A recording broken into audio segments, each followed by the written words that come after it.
Federal Minister for Commerce, Government of Pakistan.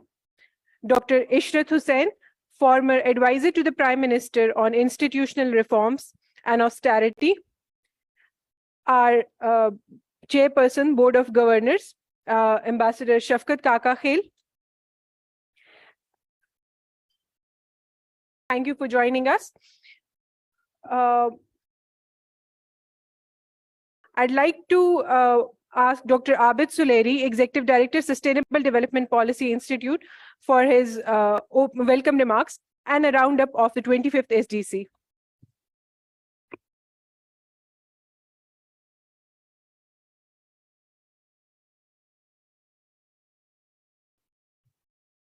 Thank you, Aisha. May I request the cameraman to please, they can bring their mics here. So Naveed Kamar Saab and Dr. Ishrat, they would be speaking from the dais. Honorable Naveed Kamar Saab, Commerce Minister, but also Member Board of Governors of STPI. Dr. Ishrat Hussain Saab, our mentor. Shafkat Kaka Khel Saab, Chairperson, Board of Governors of STPI. Excellencies, distinguished guests, friends from media, ladies and gentlemen, good evening to the final plenary of what I would say seemed to be mission impossible when we started it 4 days ago.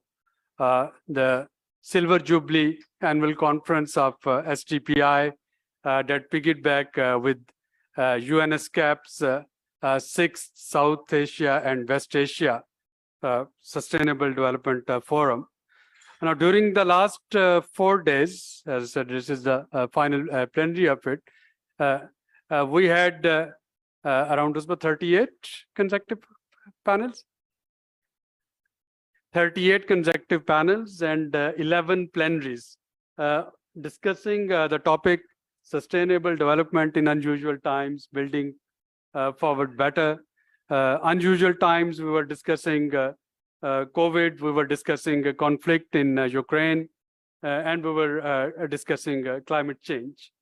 During these plenaries, I must thank the support of the government of Pakistan as well as the President of Pakistan.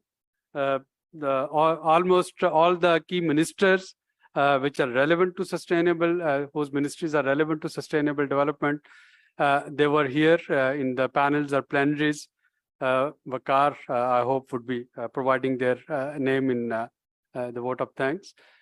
We had with us Speaker National Assembly. We had this morning with us President of Pakistan. And just before this concluding plenary, as you were here, we had a plenary on alternative paradigm by Malak Amin Asram and Dr. Sania Nishtar Sahiba. So on this issue of sustainable development, I can say that Treasury benches and opposition benches, at least they have a consensus that this is an issue on which we need to ponder, on which we need to talk about, discuss, and we need to come up with the way forward, which to me is a very healthy sign amidst all the polarization that this country goes through. Now, Honorable Naveed Kamar Saab and Dr. Ishrat Saab, I will just give you a brief output of what we discussed during last 4 days. We started with the geopolitical conflicts, their impacts on geoeconomics. We had Harun Sharif with us, we have Moeed Yusuf, we had General Zubair Hayat with us.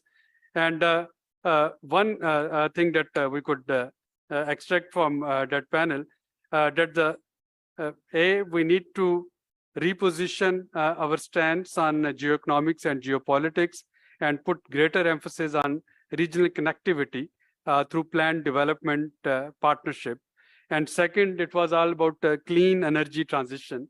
What the panel felt that next year would be difficult in terms of energy inflation, in terms of food inflation, and this is a time when we would have to do the balancing act for our energy transition.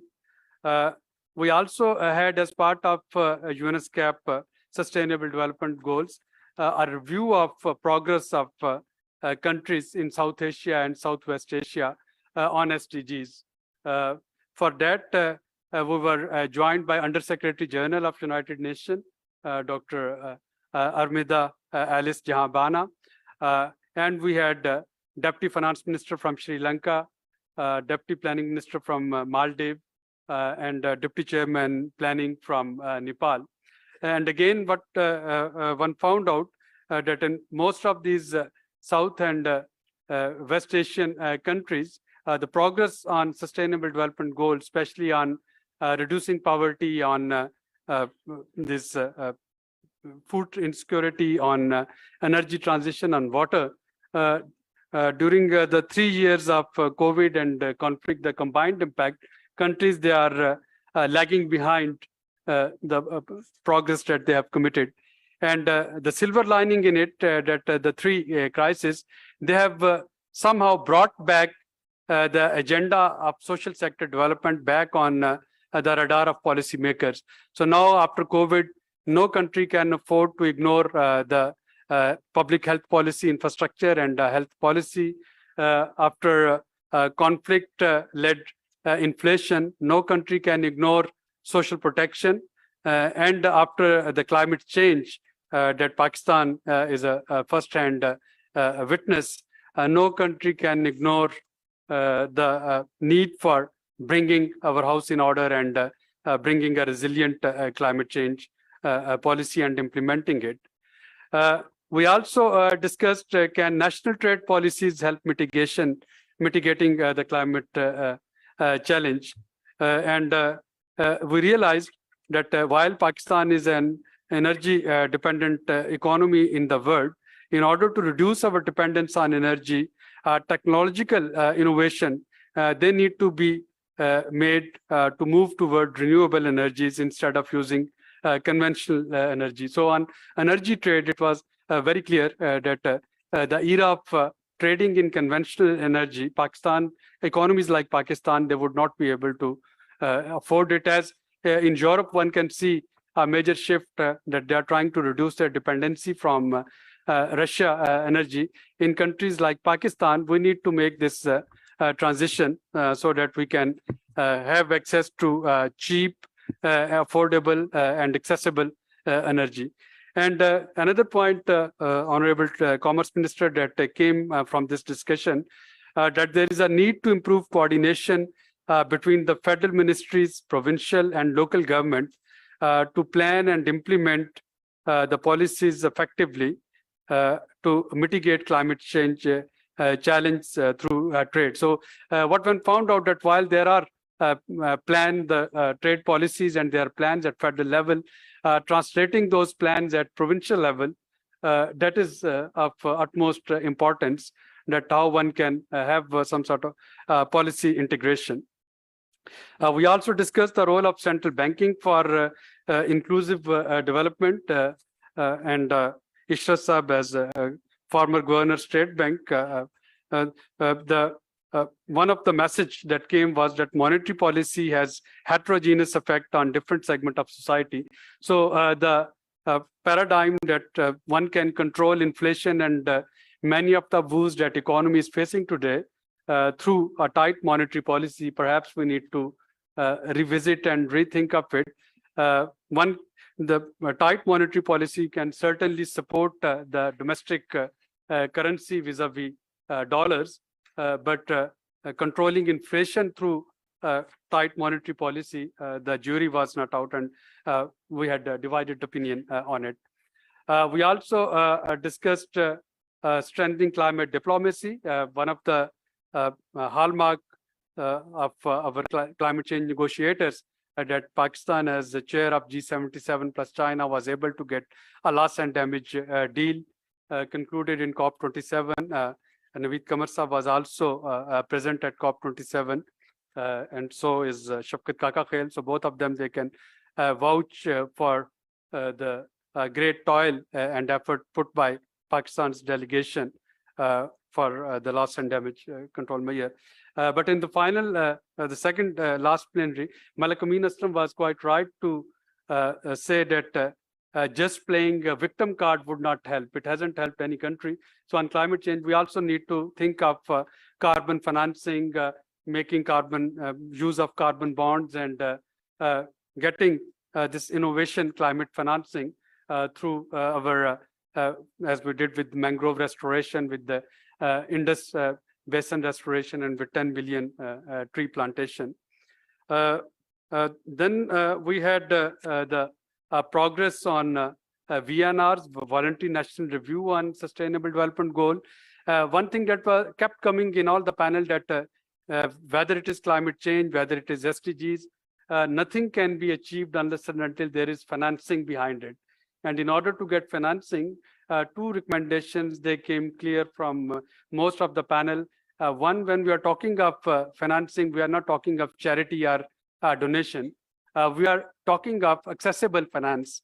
And this was also one of the message from COP27 final declaration, where the 200 countries, they sensitized IFIs and World Bank and IMF to be more climate responsive and to be more climate sensitive, so that countries in stress, especially under this CCC stress, they can have an easy access to the funding and loans from IMF, from World Bank, from ADB, and all other IFIs. So this climate financing, its need was highlighted. Then we also talked of this resilience through community engagement, and Honorable Minister perhaps can tell us that how in Sindh local communities, they are showing their resilience and they are building forward better. So they are not waiting for any international aid or support. Now they have learned to live with it, and they are actually proving their resilience and their mettle. We had a full day discussion on social protection.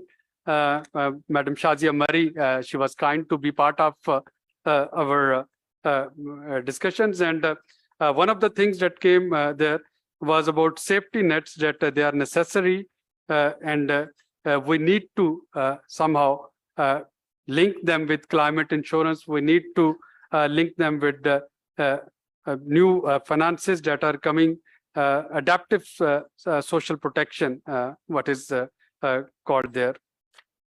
On health policies, one made a review of health policies and how prepared we are for some of the non-contagious but rare diseases. And the verdict was that while we were focused on COVID-19 during last 3 years, somehow we ignored some of the rare diseases, which are although non-contagious but can be quite lethal. On food systems, one looked at the importance of climate smart agriculture, and again strengthening social safety nets for food security. On community resilience to counter violent extremism, we looked at the last 5 years how Pakistani nation and communities, they have braved and they have come out of the extremist violence that had hit Pakistan at some point of time. We also discussed social dialogue on decent work with the help of our trade leaders and union leaders. Implementation on SDGs, financing for development, I've already talked about it. Local government in charge of social service delivery. This was a very important panel, and the need for effective and operational local government was highlighted, so that NFC process can be translated into PFCs, Provincial Finance Commission, and local government should be able to work upon it. Green financing for clean energy transition in Pakistan. This was still another panel. While we are mindful of the fact that fossil fuel, they are dirty fuel, they are contributing to emission, but then countries like Pakistan, we need some sort of technology support or some sort of funding to transit to green and clean energy. And this is the common position of not only Pakistan, but G77, most of the G77 countries. We also discussed the Afghan refugee and migration, gender-specific barriers to trade, leveraging market access for women in trade, and the importance of GSP Plus and FTA. So with the representative of European Union, we had a candid dialogue on the importance of GSP Plus. One of the argument that I made in this on the sidelines that GSP Plus for government of Pakistan is a carrot, and removing that carrot would mean that whatever Pakistan had been doing for last decade, there can be a reversal. So now the 27 conventions on which EU wants us to work, even if the glass is half full, that carrot must be there. And I told them the example of some of the countries from which West has taken all of their assistance and support away. And the governments, they have nothing left to lose. And I told them that if they want Pakistan, God forbid, as one of those governments who had left nothing to lose, then they can take away GSP Plus from us.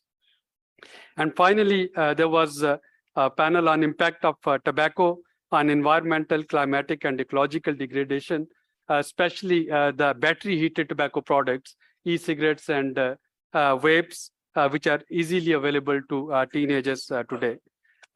So there were many other panels. We also launched our anthology of the last year's conference, our 30 years journey of SDPI. As you know, SDPI is 30 years old this year. And Ahmed Salim, the famous historian and Punjabi poet, who is not here today because of he's not feeling unwell. But we are glad that while his health condition is deteriorating, may God give him speedy recovery, he was able to compile his anthology, Kuch Yaadein, Kuch Mulaqatein, Meri Dharti Mere Log.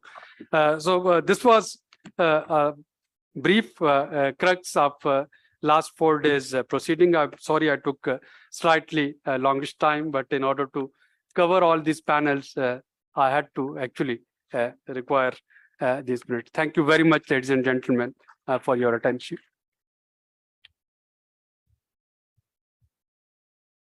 Thank you, Dr. Abid. Before we proceed to our chair and chief guest for today, we have a short video message from Mr. Sirtaj Aziz, former Minister of Finance and Revenue. If the IT team could play that, please. May I begin by conveying my deep appreciation to SDPI for adding another milestone to its very impressive annual conferences on sustainable development goals. This year's conference is especially important because it's the 35th Silver Jubilee Conference SDPI, which coincides with the 75-year Platinum Jubilee of Pakistan. The agenda of this conference is especially rich because SDPI is also co-hosting the UN ASCAP, particularly Asia-Pacific Forum on Sustainable Development Goals, in preparation for the high-level political forum, which will be discussing important points, goals of SDGs, so especially goal number 6, 7, 9, 11, and 17. The conference, the main theme of the conference, preparing for sustainable development goal in unusual times, is very appropriate because the times are very unusual and abnormal.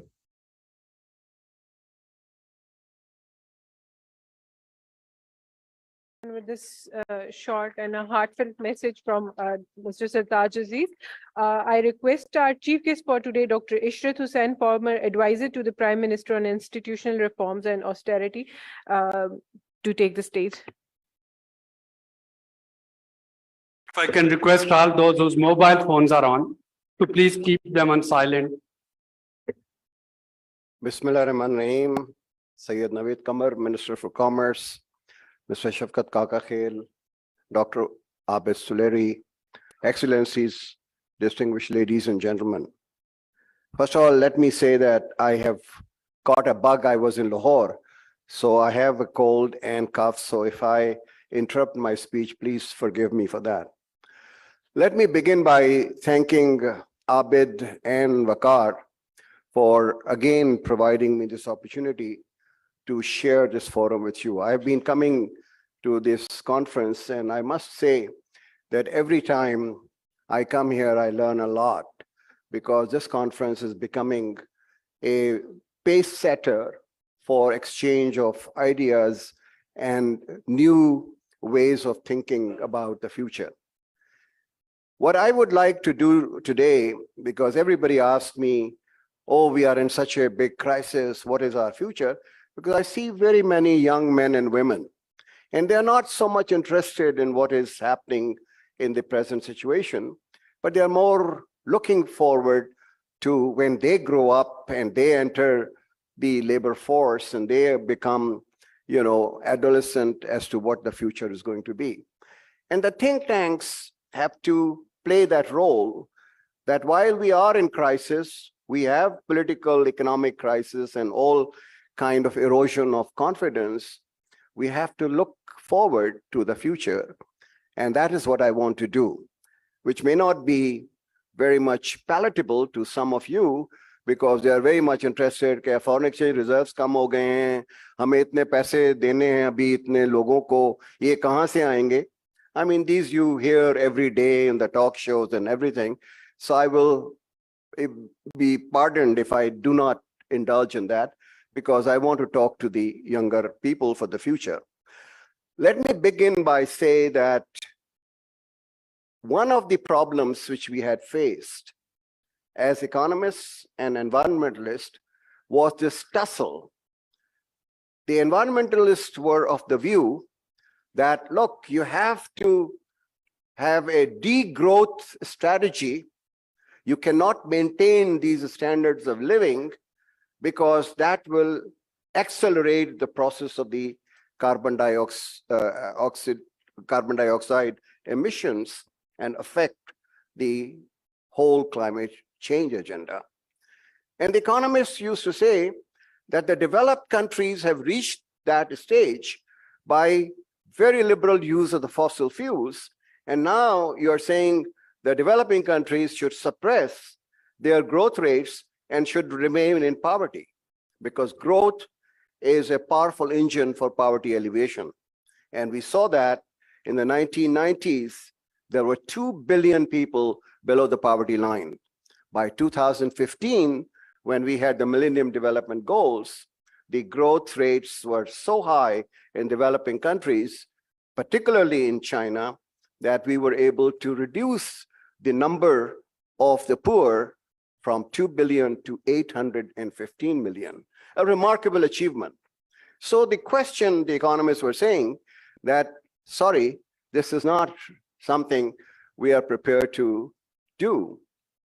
But the good news today is that the latest study of 33 countries, which have about 1 billion people, have come to the conclusion that there's no trade-off, there's no tension between reducing the carbon dioxide emissions and growth.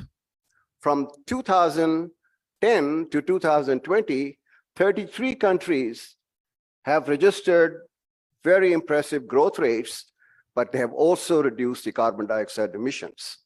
So we can take the satisfaction today that there is no binary between the growth and the carbon dioxide. And a lot of people present in this room perhaps don't realize that this is a recent phenomena and recent strategy. So we can build on a strategy which integrates both the climate change agenda as well as our broad-based development agenda. So that is my first submission, particularly to this August gathering, that this debate, which I used to be part of it when I was at the World Bank, where we used to defend growth while the environmental lobbies in the bank used to say that you have to cut down on growth, is no longer valid. And the young men and women can take very much satisfaction that they should also look at both the lobbies as something which is a past and get on the new agenda, which combines growth as well as environmental degradation or climate change. But that is a major issue. And you have heard Abid narrating all those panel discussions which we have. But I want to place this into the larger context of what are the mega trends in the global economy which are going to be valid, which we know it today, but these may disappear or this may be dissipated during the next 10 years, who knows? The world is moving so rapidly. But as of today, I would like to highlight that Pakistan's economy is not going to be completely isolated or insulated from the global trends, the mega trends. And we have to recognize them in designing our own development strategy. The first is a demographic transition. We all say Pakistan has a younger population. We don't realize that there are countries with aging population, which are now requiring countries like Pakistan to supply them the skilled labor force in order to fill in the gap. And I give you the example of Japan, which I do very frequently. This was an ethnically pure country which never allowed the foreigners to come to their countries. Never. Now they have changed their mind because there is a decline of 0.7% every year in their population. And so they have asked Pakistan to supply them 80,000 IT professionals by 2030. So we have a younger population and we can supply that to Japan, and Korea is now coming up with another demand from Pakistan. So those who say that we have a demographic dividend, right, but we have to translate that into a skill-based, demand-driven resource. We just cannot continue to produce all these graduates who have no demand in the market, either in Pakistan or the outside. And knowledge and retention of knowledge and application of knowledge is what is going to make the difference. Degrees, diplomas, certificates, grades, copying at the exams, cheating, memorizing are just going to lead you nowhere. So the new skill set is what have you got up here and how do you apply? And that's applicable to the younger people, which I go all over the country preaching this, and I wanted to repeat it. You will be a resource provided you have the knowledge and the skills. So that is the first mega trend. The second is there's a shift in economic power.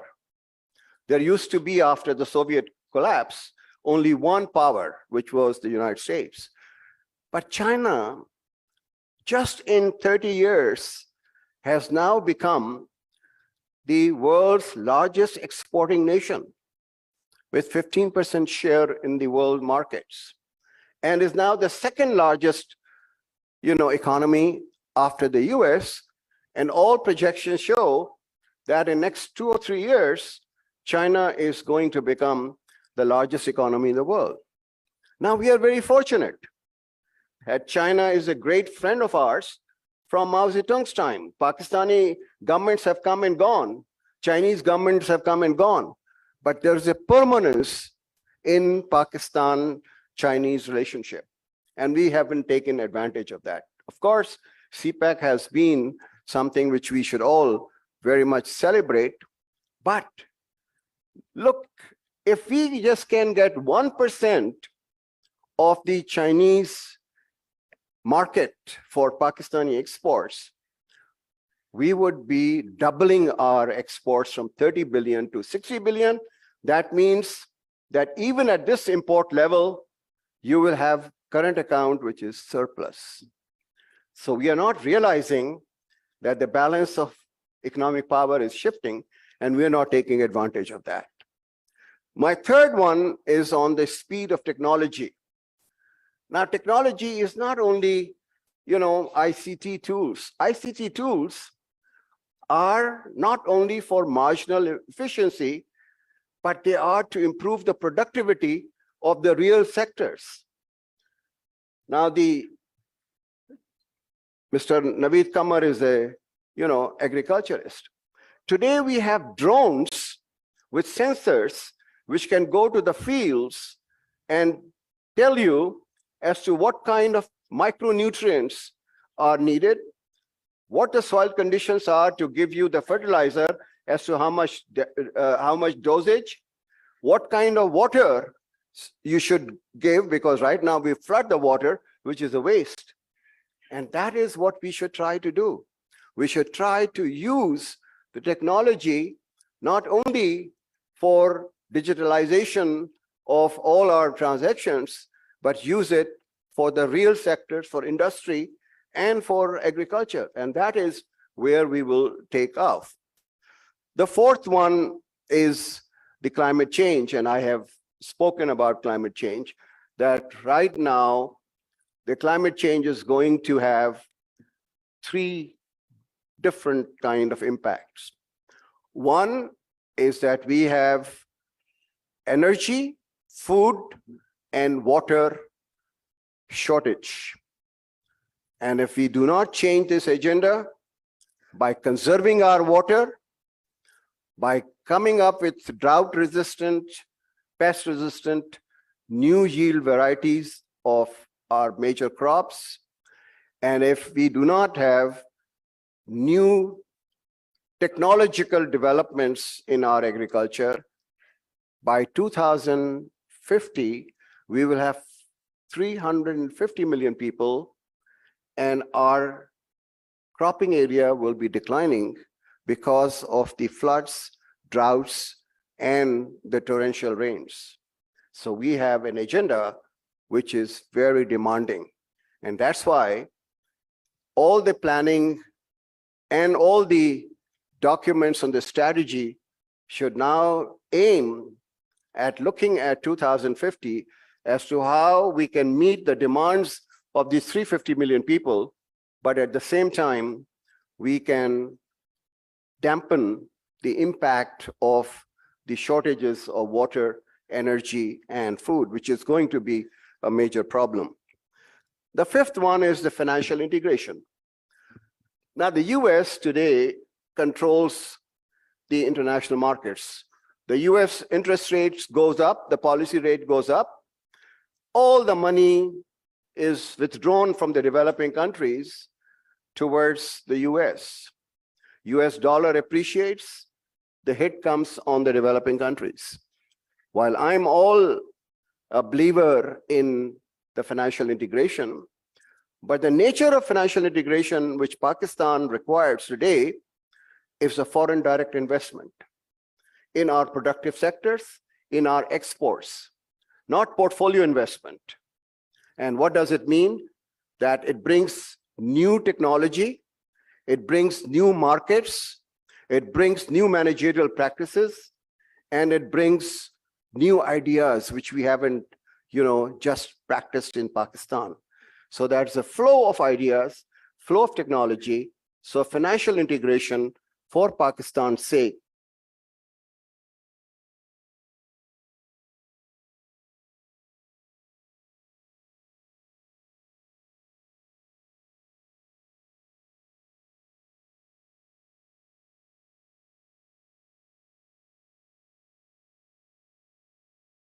A food exporting country. We still have edge in a number of crops, but we have to make sure that all our staples are catered for. For that, we have to incentivize our farmer. We are not talking of some subsidies. We are not talking of giving them handouts, but we are saying give them the price that they deserve.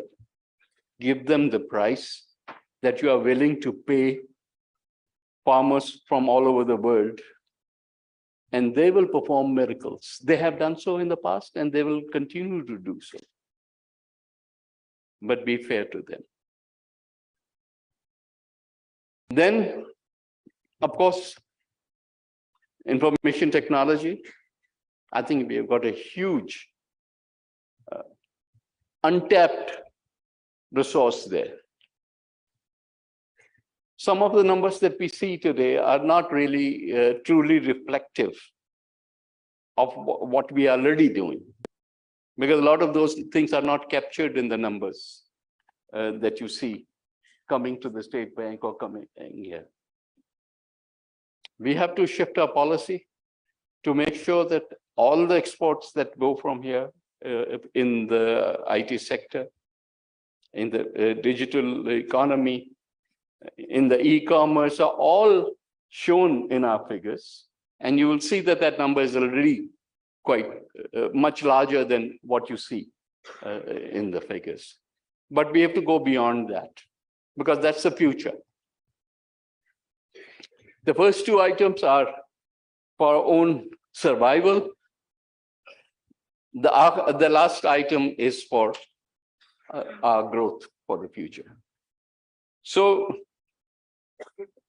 having said that, definitely sustainable growth is a need of the hour, because without sustainability, there's no growth.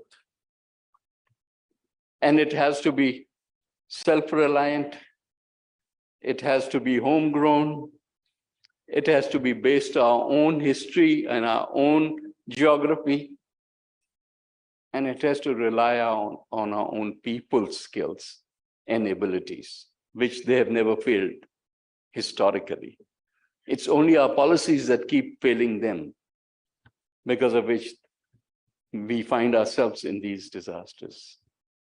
Partly the world has failed us, and partly our own policies have failed us. So it's time that we move forward and build in a way that tomorrow our children don't stand up and say, they were the ones who gave us these policies and they gave us disaster. Let's build for them. That is the future, and those are the people for whom we should now be planning. Past is the past. The future has to be better, and it has to be thought through. So I'm glad Dr. Saab talked directly to the youth, and I can only support that, because that is the future. Thank you very much. Thank you, Minister. And before we proceed further, and since our chair has another commitment, I'd request our panelists to come to the front of the stage for a group photo and the launch of SDPI's anthology.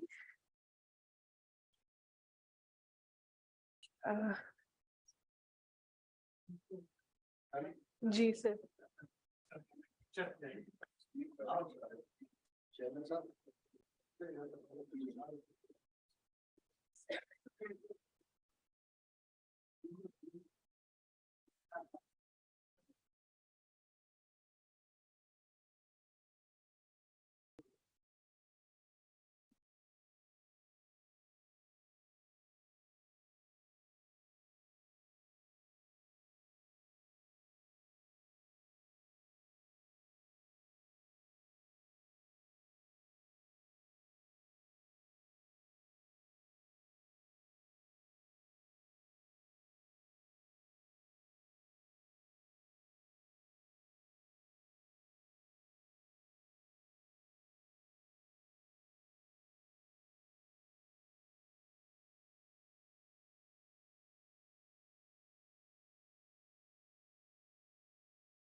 Kamar Saab, Ishrat Hussain Saab, and Shafkat Kaka Khail.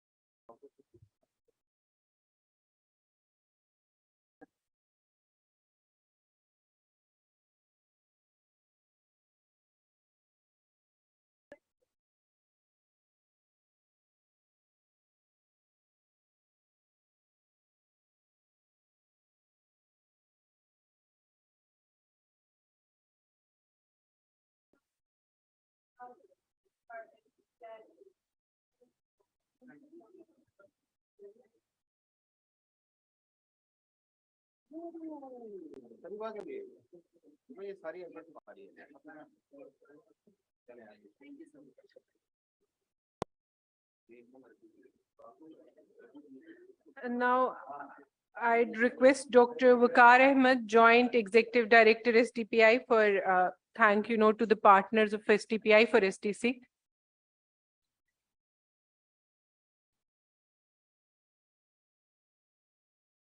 दे दिया उनको दे दिया कि दूसरा है ना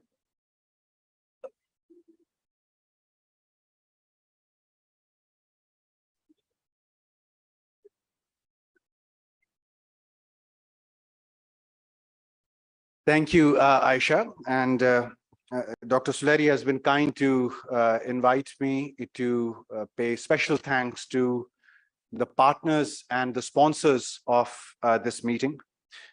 And we have been very pleased this year to have been joined by both the government, the private sector, as well as the development partners. And we also signed MOUs this year with both government as well as private sector partners, for which we are grateful. From the private sector this year, we were joined by PepsiCo, Bank of Punjab, Bloomberg, Roche Pakistan Limited, and Verso Consulting. And we are grateful for their interest.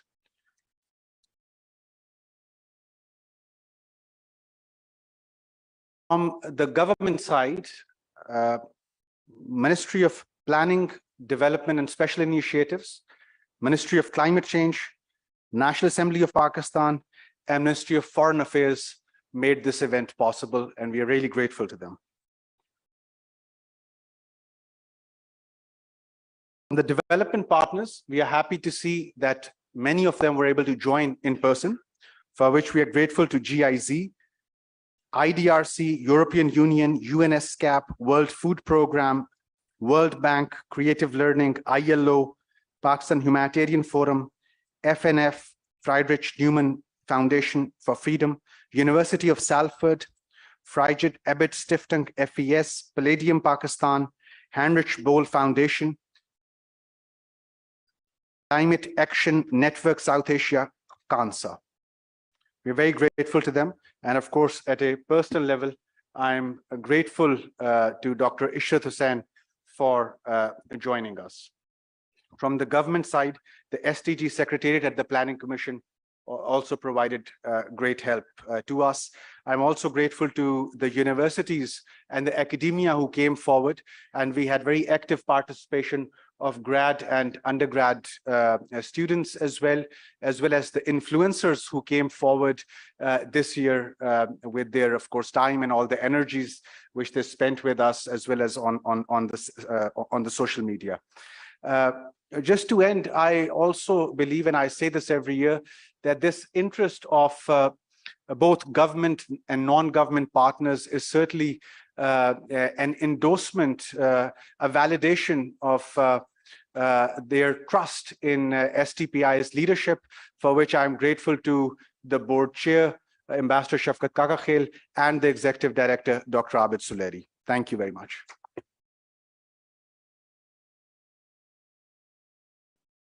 Thank you, Dr. Waqar. And now I would request Ambassador Shafkat Kaka Khail, Chairperson, Board of Governors, STPI, to give a vote of thanks to our partners and our esteemed guests here on behalf of SDPI's Board of Governors, most of whom who have very kindly joined us here today. Ambassador.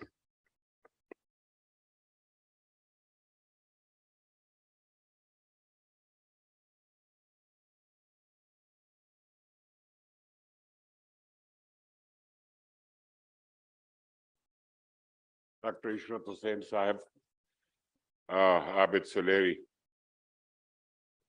dear friends, we have indeed come to the conclusion of the 25th Silver Jubilee Sustainable Development Conference of SDPI.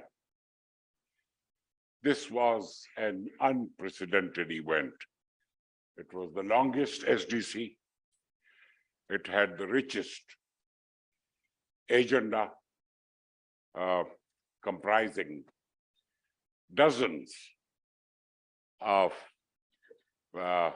discussions, panel discussions on all aspects of sustainable development in Pakistan in the light of global and regional developments.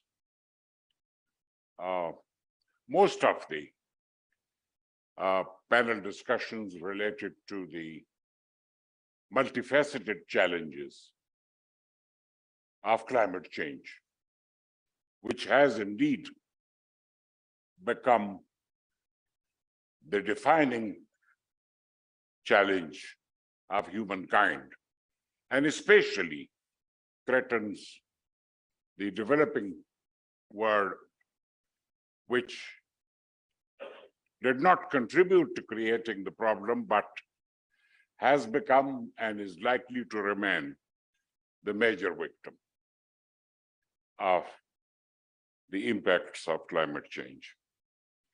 In all the sessions, the eminent experts, who included some of the finest minds of Pakistan, and we also had the benefit of experts from the region and outside the region.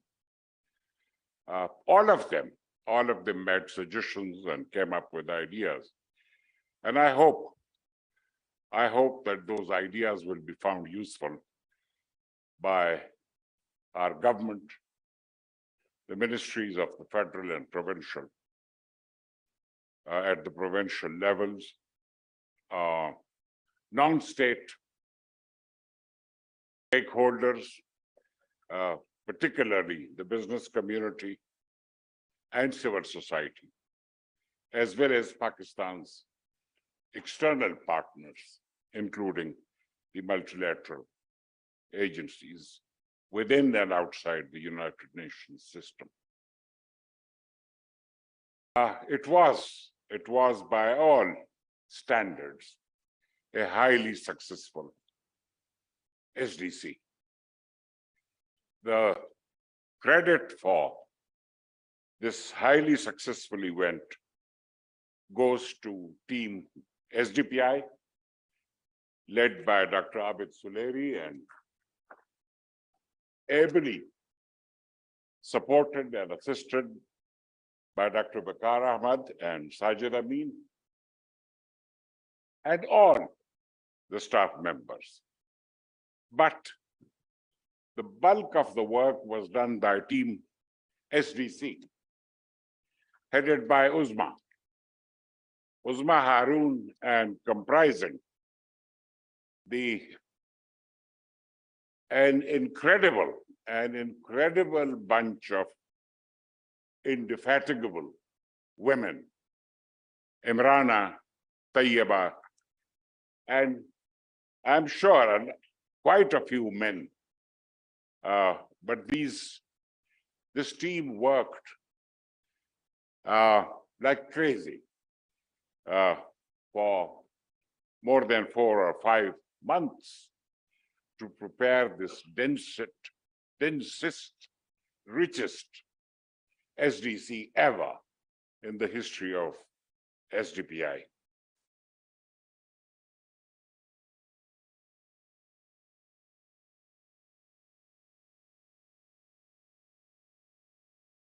I would like to thank the SDPI team, the SDC team, and I'd like to urge Abid Suleri that in this time of hyperinflation, he should consider giving giving a bonus to team SDPI and team SDC for their incredible amount of work and the outstanding results that all of us have seen. So I would like to thank everybody, to our external friends who may still be in Islamabad. Have safe and comfortable flights to your home countries. And I hope you carry pleasant memories of your visit, even if you have remained within the confines of the Serena Hotel, having to cope with such a formidable agenda. Thank you very much. Thank you, Ambassador. Imrana is definitely going to kill me, but we have officially come to the end of our 25th SDC, a milestone that has literally taken the blood and sweat, a couple of buckets of tears, some fits here and there, and definitely a ton of drama. But we will brush it under the carpet. Not for long though. We will dig out these skeletons soon at a later stage in a more intimate setting. So here is one to coming across as a perfect family of over 100 members who are capable of pulling off such perfect shows while simultaneously pulling each other's legs and holding their backs. SDPI staff is requested to come to the stage for a group photo, and our guests can join us outside for dinner. Thank you very much.